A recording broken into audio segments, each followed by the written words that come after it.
My name is David, and I just want to ask you one question.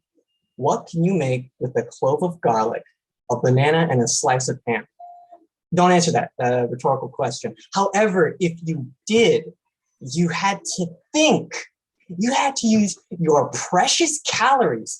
Thinking about making more calories? We live in the modern era, the Anthropocene, the Holocene, the epoch of the information age. We're not banging stones together here.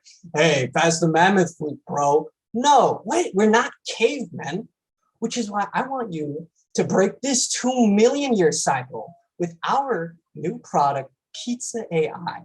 I hear you. I hear you. What does it do? What is it? Why? Stop asking those questions. Kind of annoying. Okay, so it basically lets you stop doing this stupid thing called thinking, and it does it for you. Crazy, right? No, it can't go crazy. Don't think that. Unlike some people, our product will make recipes for you and you alone. So as you can see, our website, take it in, breathe it in, all our hard labor, thanks to our UI UX designers. And so on the top left here, we just have our logo, which just refreshes the page. And as you can see, we got the top bar. And so we actually have a night mode, and it's also just as pretty as the day mode. And then, so this is the main thing. We'll go over it in a little bit. We're just going to go through just so you guys can see the design of our website. And then, yeah, that's just kind of the overview.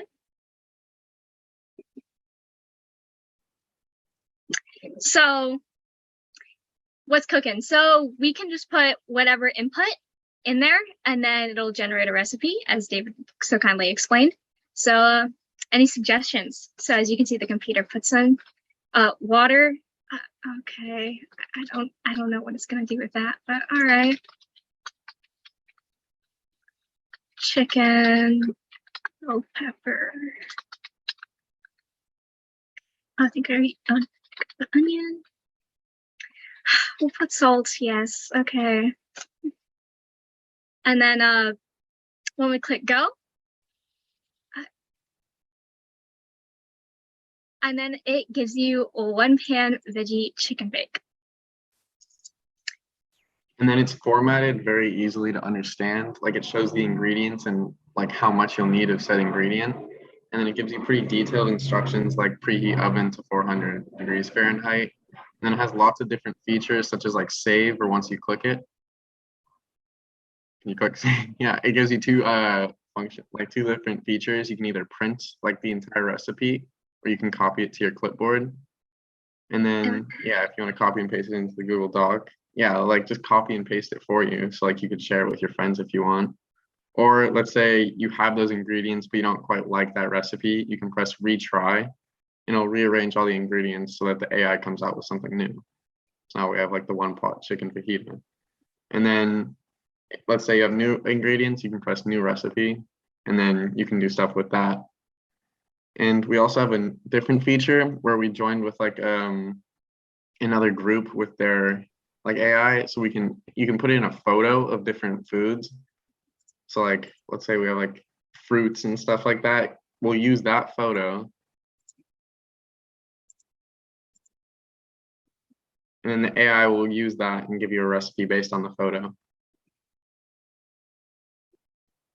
And then you can do new recipe, or you can save it. And then the random feature, let's say you don't know what you want to make, but you have tons of random ingredients. I'll give you a random recipe. Yep.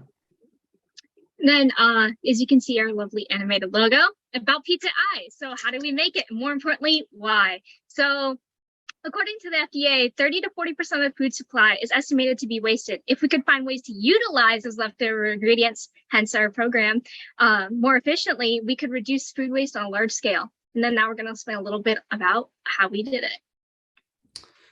So it's a simple 3-step process in order to get the data. So the first step is getting the data set. We downloaded a data set from Kaggle that include dishes, recipes, ingredients that are separated into different dictionaries. Then we use the script to separate each part. connect the recipes and ingredients, we create a coherent output. Lastly, we put that into a CSV file, and then we tokenize it. This next step is data processing. We get our model to output the desired recipes. We had to process our data from a massive list of recipes, the one that separated the ingredients, recipe, food, and dish name. This was done by making a JSON file, then tagged each data category. Lastly, we train the model. We use GPT-2 for our model, but quickly switched to GPT-2 TensorFlow, which improved model accuracy.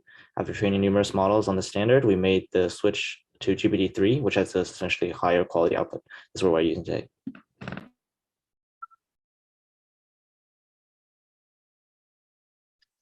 This is our team chart. My name is Ray. I worked on converting data to the CSV. My name is Manny. I was one of the front-end developers and one of the idea people. My name is Brendan Keane, and I was a CPD3 formatter. I'm Autumn. I was in charge of model training and refining the model continuously, basically. And then we also had Brysen, who is like our lead developer and also UI UX designer, and he linked his GitHub there.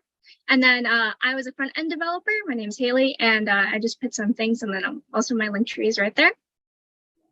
I know. I'm kind of the star here. I cloned a GitHub repository. I know. I really kept the team together. No need to thank me. Really. And then we just we put the AI campaign there just to show credits to them.